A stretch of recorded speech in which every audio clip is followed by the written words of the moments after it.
Dangerous Assignment. Transcribed, starring Brian Donlevy as Steve Mitchell.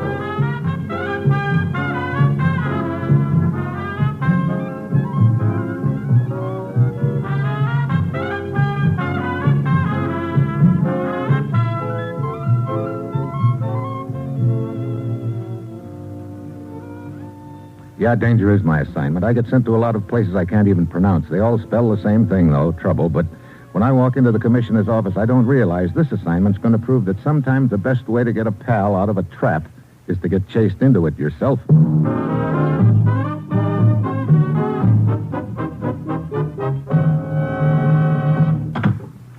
Morning, Commissioner. You sent for me? Steve, one of our agents is in trouble, Rick Perez. Oh, what happened to him? Because of his Spanish ancestry and his knowledge of Latin America, he seemed the logical choice, the man to investigate those reports we've been getting on the Caribbean Legion. Caribbean Legion? Oh, yeah, I've heard about it. They're training and arming men to lead revolts in the countries of Central and South America. Yes.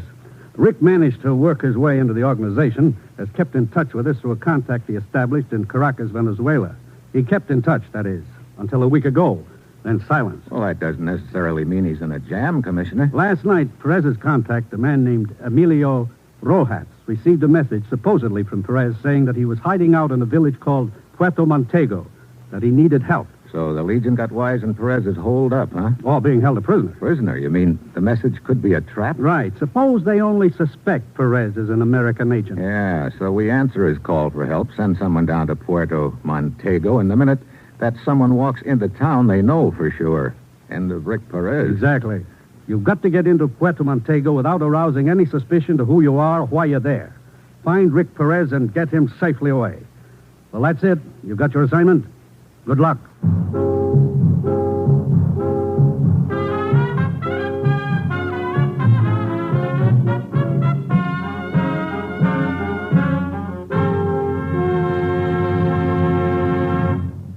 The National Broadcasting Company is presenting Dangerous Assignment, starring Brian Donlevy in the role of Steve Mitchell, colorful two-fisted government agent. At all those places of the world where danger and intrigue walk hand in hand, there you will find Steve Mitchell on another Dangerous Assignment. Sure, I've got my assignment. Fly down to Venezuela and get to one of our agents, Rick Perez, who's in a jam. And we hope on the trail of a subversive outfit known as the Caribbean Legion.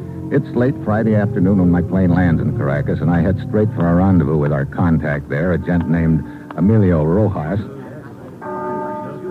A dozen or more tourists armed with travel folders, guidebooks, and cameras come strolling out of the cathedral. As I hurry up the steps, I move through a huge arched entryway and then inside. Senor. Oh, hello. Looks like I'm a little late for the guided tour, huh? Yes, a pity. Still, there is always tomorrow. No. Unfortunately, I won't be in town. I have business in Puerto Montego. A charming village. I know it well. You have friends there? A business associate. This way, Senor Mitchell.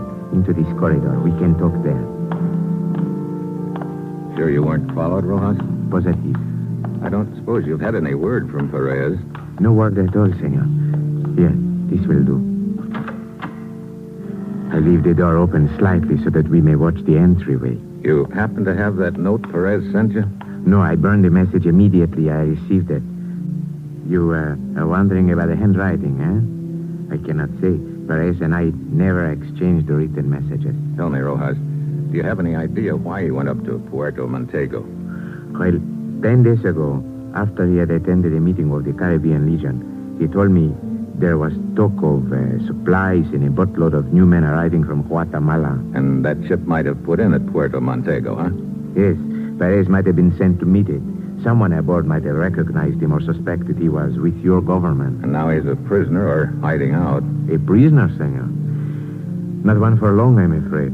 They would kill him in a moment if there were the slightest reason to suspect him. I don't know, Rojas. If they figured he was valuable to their organization, they might hesitate to do away with him. They'd want to know for certain. It would affect their future plans. Yes, I see your point. How far is Puerto Montego from here? About 20 miles down the coast. Population under 200. Not good. A stranger in town would stick out like a sore thumb. Perez spent most of his time here in Caracas, didn't he? Yes, most of the time. Where'd he hang out? Any place in particular? A nightclub a gambling house called the Maracaibo. It is run by a French woman, a Mademoiselle Simonette. Sort of headquarters for the Legion, is it? For the Legion and the various enterprises, senor. I see. Well, that's very interesting, Rojas. You know, it sort of fits in with a little idea I've had in the back of my mind. If I could pick up the right information and certain props to work with, yeah, it might work out just fine.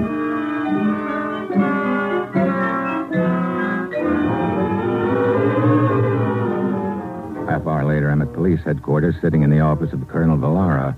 I give him a fast fill-in on what I'm up to and what I'll need. He listens to what I have to say and then leans back in his chair and takes a long pull on his cigar.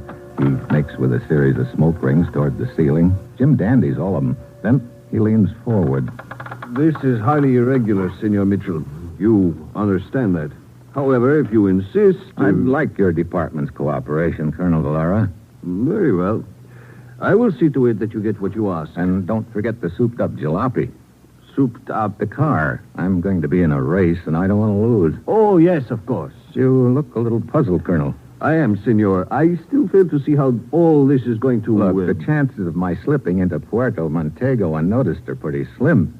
The heavies see me snooping around, they add 2 and 2, and they knock off Perez. Yes, go on. So instead of my sneaking into town, I'm going to try to arrange for them to chase me into Puerto Montego. But I've got to sell them a bill of goods first.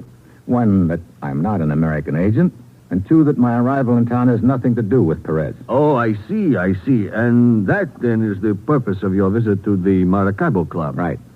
Now, I need an entree to the club, a name I can toss around. Someone known to them, and preferably someone out of circulation, eh?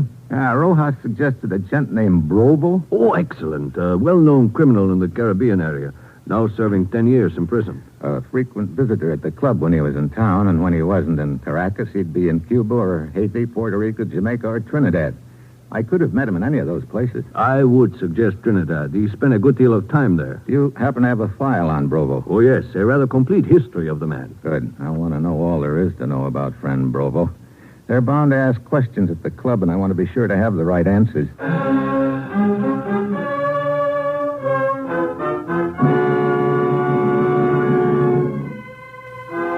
An hour later, I check in at the hotel, and shortly after 8 that night, I wander over to the Maracaibo Club. I peel a few bills from a very fat bankroll, spread them around where they'll do the most good. Also drop Brobo's name a couple of times, and pretty soon, I'm admitted to the plush gambling layout upstairs. My luck is all bad, and I drop a nice chunk of dough, and meanwhile, I keep my eyes open for the lady known as Mademoiselle Simonette. Finally, she puts in an appearance, high voltage in a black low-cut evening gown. She tosses a quick glance around the room and then moves from one game to another. Finally, she winds up standing next to me at the roulette table. I step back to make room. No, please, monsieur, do continue. I'm only a spectator. I wish that's all I was. Bad luck? Never been worse. Well, perhaps the dice table. You recommend it? Why not? Okay, but I could use a drink first. On the house, I insist. Oh, thanks, mademoiselle. You have been here before, monsieur. Mitchell. No, this is my first time. An old friend recommended the place. Brobo? Yeah. I heard you mention his name earlier at the bar. How is he? Unhappy. The penal colony doesn't agree with him. Oh. Unfortunate, wasn't it? Yeah, had a nice little deal going on at the time, too. His wife. How did she take it? Felipa? Oh, not grieving very much. He left her a comfortable income. That fall out of Cuba last year netted him a nice chunk of dough. I see. Does she see her on the dress show? Yeah, I dropped in to see her just before I left Trinidad. Well, you must give her my warmest regards on your return. I'm not going back. Oh? That is, if I can make other arrangements. What sort of arrangements? I'd like to get to the States if I could. Why should that be difficult for you? Oh, they're sort of fussy up there about passports and things like that. You're not an American? Canadian. Oh. Hey, bar seems to be a little crowded. A table over here, Monsieur Mitchell. I will send you a waiter. Thanks. Why not join me? Why not? I dropped the matter of the passport for the present because I don't want to rush things, and that seems to be all right with Mademoiselle because she finally steers the conversation around to Brovo again. She's playing it cautiously, checking on me, and I fill in with the right answers. Finally, I draw an invitation to continue our little chat in the privacy of her office. She excuses herself to greet some of her guests, and I wander on back alone to the inner sanctum. So far, everything's working out fine. Yeah, until I open the office door. With a little gent comfortably settled in a chair, he bounces out of it, and the second he sees me, a gun suddenly appears in his nip. Well, if it ain't Mr. Mitchell. Hello, Deacon. Fancy you strolling in here. Well, we all have our bad days. Come on in, Mr. Mitchell. Come on in. Well. Ain't this cozy now? What brings you here, if I might ask? I was about to conduct a little transaction, but you've sort of complicated things. Oh, that's a shame. That's a real shame. That's what it is. I thought the Australian police would have you under lock and key by this time. Not me, Governor. Not Albert Deacon. You tried hard enough. Well, we got the boys we were after and left a small fry like you to the local law. No small fry no longer, Mr. Mitchell. Sit down. Make yourself comfortable and don't try any funny moves or this little pop gun goes off, see? I get the picture, Deacon. This little transaction you mentioned. It's with the mademoiselle, I imagine. Oh, good. We'll just wait here until she comes along. I dare say she'll be mighty interested to know she's entertaining a United States government agent.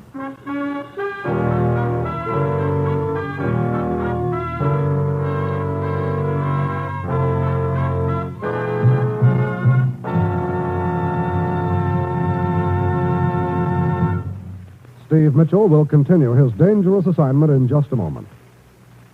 Steve Mitchell will continue his dangerous assignment in just a moment. Now back to Dangerous Assignment and Brian Donlevy as Steve Mitchell.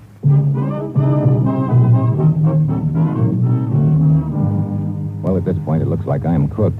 Just when I'm starting to do okay with Mademoiselle Simonette, I wander into her office and find myself face to face with a seamy little character named Deacon, whom I'd tangled with several years ago in Australia. Needless to say, he recognizes me and pulls a gun. Marcus, send him out.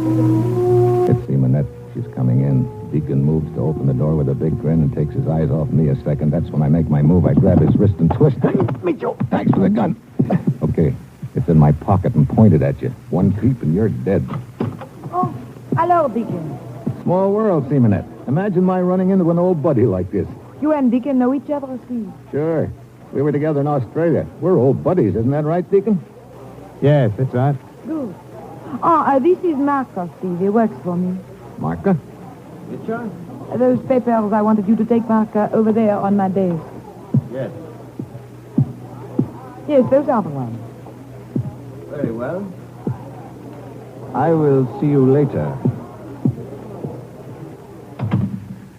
Well, do I pass inspection, Simonette? Inspection? What do you mean? Marka, he's your muscle man, isn't he? Yes, but I just wanted him to pick up some papers. And give me a looking over. You don't miss that trick, do you, Steve? I can't afford to. Well, I'd better be getting along. No, Deacon, stick around. I've hardly had a chance to say hello. I wouldn't think of letting you shove off so soon. Well, What's the matter, Deacon? Is something on your mind? No? Steve, you mentioned earlier something about needing a passport. Yeah. Look, I don't have time to beat around the bush, Simonette. I need it, and I need it bad. I've got the dough to pay for it, and I think the fact that I'm a friend of Brovo and also of Deacon here should entitle me to some consideration. Correct. It would cost $1,000. That's pretty steep, but okay. I'm in no position to bargain. $1,000 it is. All right. We have a small cobbler shop not far from here where such matters are arranged. Marco can take you over there. Oh, wait a minute. I've got a better idea. Does Deacon know where the place is? Why, yes. Why don't you take me, Deacon? We can talk over old times on the way. Okay, Simonette? Of course. Go ahead.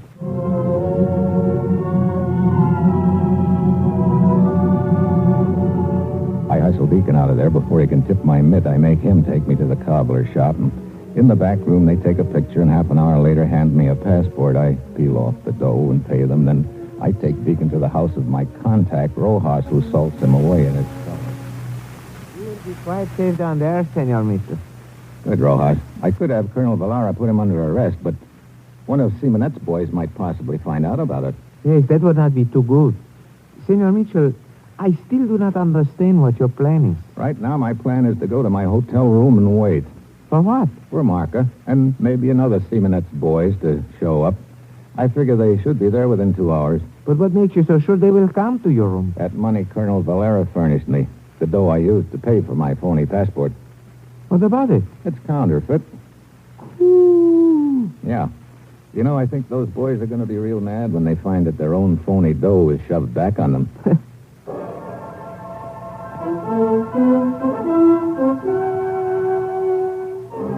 I go back to my hotel room and wait. My souped-up car's parked out back in the alley. Half an hour later, I spot Marka and another muscle man pulling up in front of the hotel. I pick up my suitcase and go out into the hall like I'm leaving. They spot me from the bottom of the stairs. There he is! They start up the stairs at me. I heave my suitcase at them. They go down in a heap. I run back into my room, down the fire escape into my car.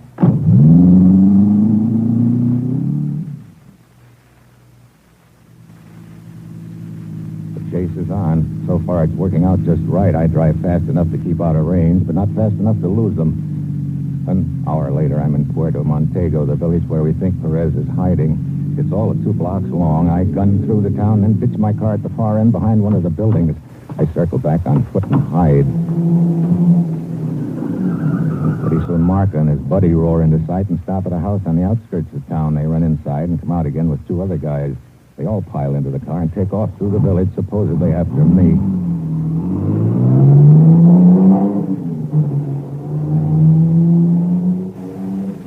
So, now I've located one of their headquarters. I ease up to the house. I can hear a voice from inside. Maybe they saw us. Better look around the village in case this Mitchell doubles back.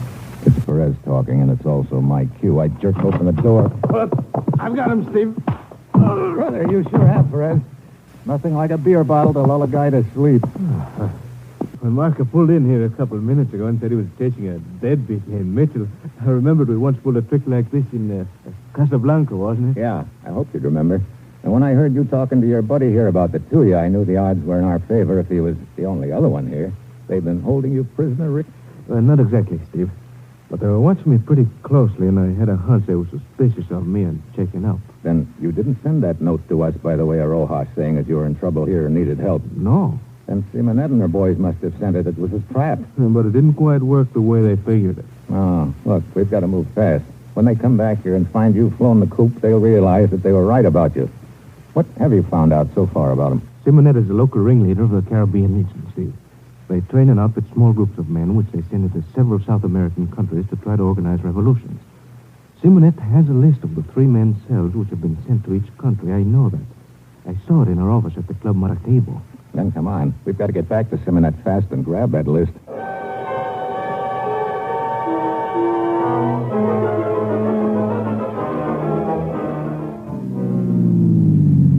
We can see the Club Maracaibo from this alley, Steve. Yeah. Come on, we better... Hey, wait a minute. There goes Marka in the front door. We didn't lose any time. We're licked. He'll alert Simonette and she'll destroy the list. I don't think so, Steve. I think they'll try and warn those 3 men's cells in each country first. Oh. Well, they've got a radio transmitter hidden somewhere, but I wasn't able to find out where. Maybe it's right there inside the Club Maracaibo. Well, I don't think so. I've spent a lot of time inside that dive. I think I would have spotted it. Hey, look. Marka coming out the front door again. With a briefcase. Maybe he's on his way to the transmitter. And maybe not. You tail him. I'll stick around here just in case they're trying to pull a hidden ball play on us.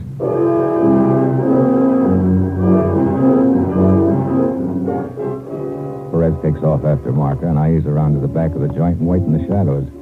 Sure enough, a minute later, Simonette comes out the back door carrying an envelope. She crosses to the alley and disappears into a warehouse. I follow her. Inside, I spot her starting up a flight of stairs. I catch up to her fast. What? Steve! I'll take that list. You let go of me. Let's go. All of the truth. Well, hello, Marka. I guess you just took a little trip around the block, huh? That's a good guess. I'll hand over that list. He keeps coming at me up the stairs. Suddenly, I grab the rail and kick at his wrist. The gun goes flying. I lunge at him. We roll down to the floor. His head connects with the cement. I whirl around. But Simonette's already got the gun, and it's pointed right at my belt buckle. Steve, you okay? Yeah, sure am, Perez. I wouldn't have been if you hadn't shot that gun out of her hand when you did. Oh, no, Simonette, you're not leaving. Let go. With that list we've got, the only place you and your outfit are going is out of business for keeps.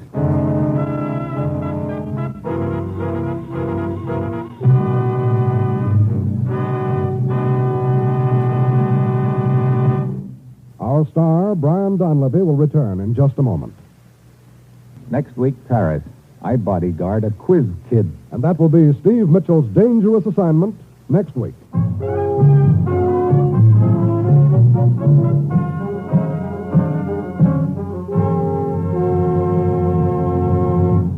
Featured in tonight's cast were Paul Frees, Paul Duboff, Betty Lou Gerson, Ben Wright, and Don Diamond. This is John Storm speaking.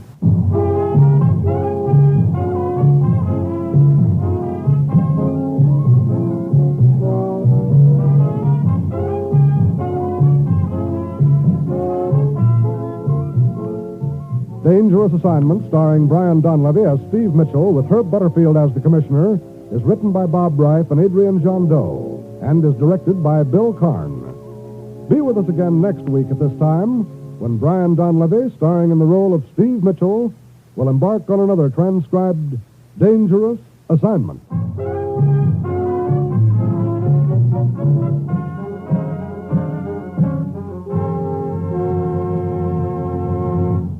On NBC.